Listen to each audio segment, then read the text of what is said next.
Halo semuanya, nama aku Andrisa dan kali ini kita bakalan ngobrol sama Mas Ilham. Dia adalah seorang mahasiswa di Jepang yang berkuliah di Jepang dan gimana kisah ceritanya di sana dia bisa survive dan dia bisa berprestasi di Jepang. Kita langsung ke podcastnya. Let's go. Nah, Mas Ilham tuh di Jepang tuh kuliah ya Mas? Kuliah jurusan apa Mas Ilham?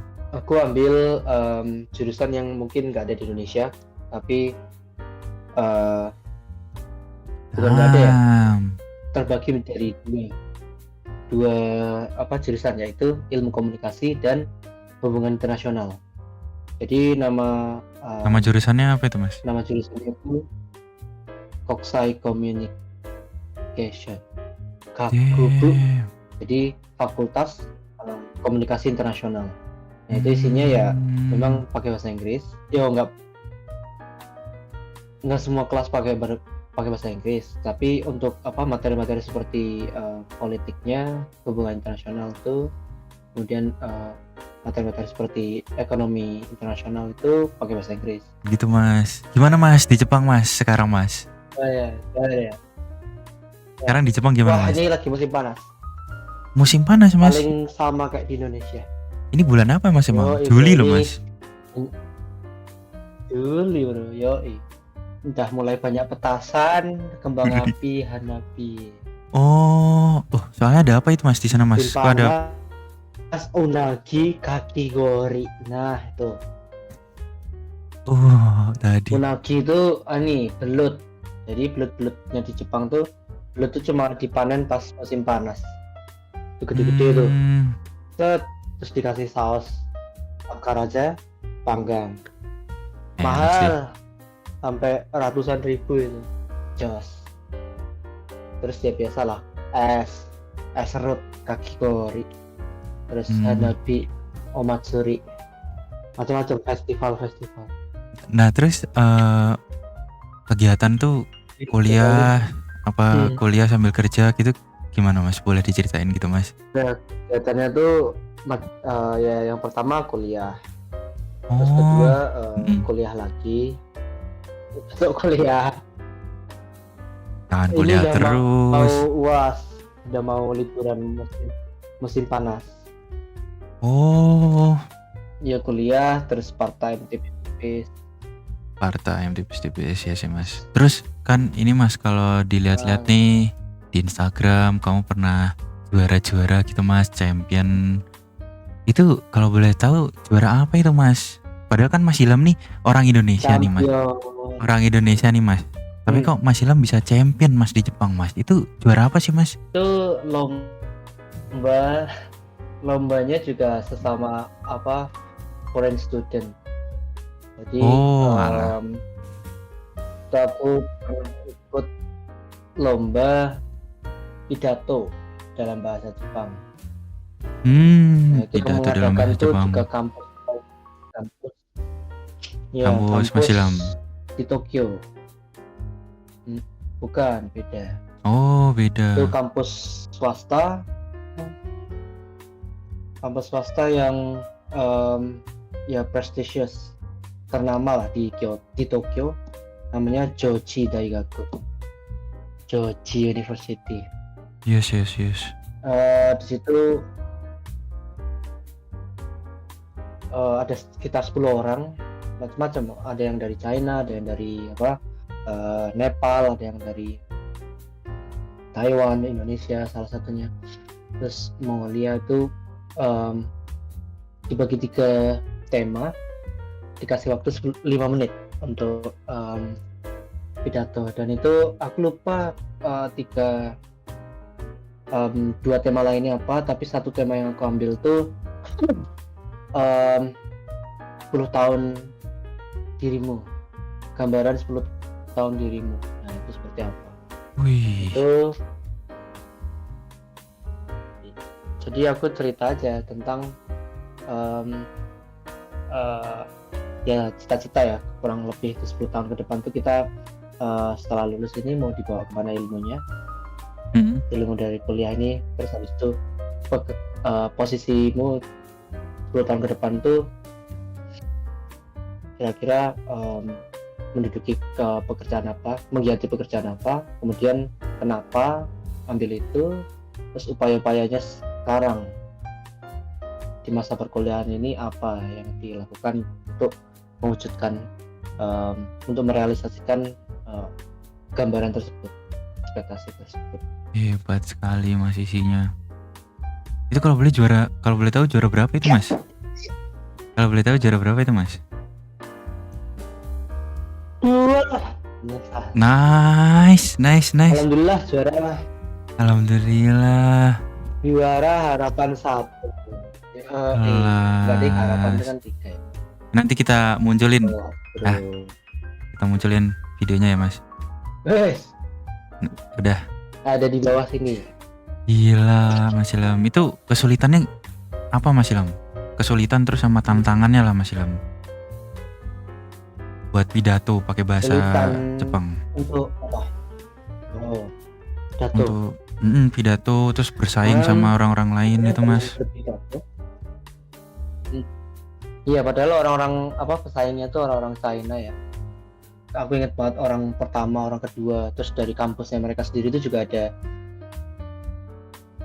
Itu mereka tuh lancar, jago, lebih terstruktur gitu lah. Dari segi tata bahasanya, kemudian dari segi penyampaiannya mereka nggak ada yang namanya stuttering kayak nah itu Stuttering. jadi tantangan pertama sebenarnya bahasa tuh bukan berarti terus jadi tolak ukur paling besar gitu, enggak. Tetap yang paling utama itu konteksnya, nilainya. Kemudian kalau di tema yang aku ambil tadi itu 10 tahun Diri saya. no Jibung.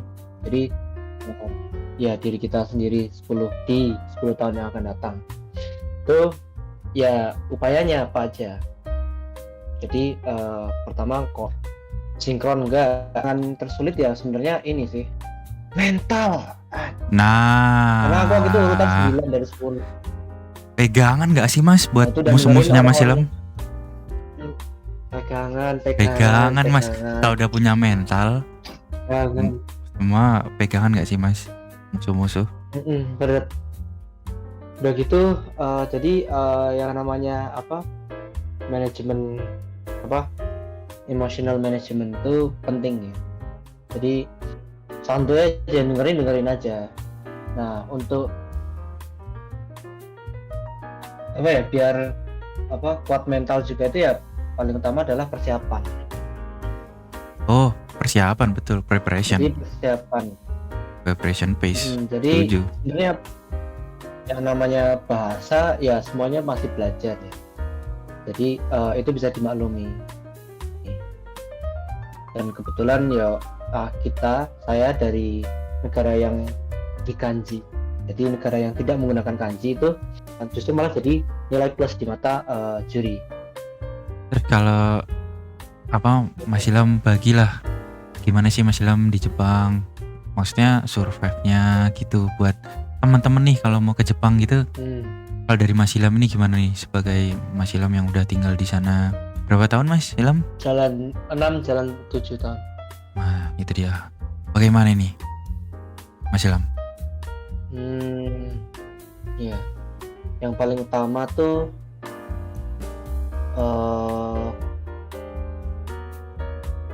ya kalau dengar ya belajar bahasa Jepangnya itu aku rasa orang-orang udah pasti tahu lah ya, dengar lah ya.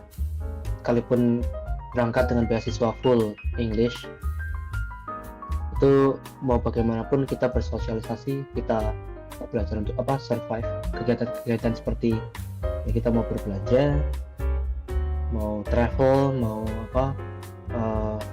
komuter naik kereta, itu mau bagaimanapun tetap belajar bahasa Jepang. Tapi yang paling utama ya dari aku secara pribadi adalah senantiasa untuk menyibukkan diri keluar lah, bersosialisasi. Jadi ini ya, sempat terpuruk, sempat berat itu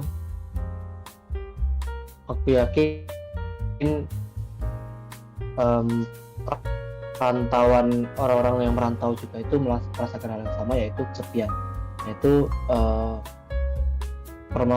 solusi dari permasalahan kesepian itu sebenarnya tidak kita yang minta untuk dibantu, tapi kitanya yang harusnya keluar, kita yang harus nyari.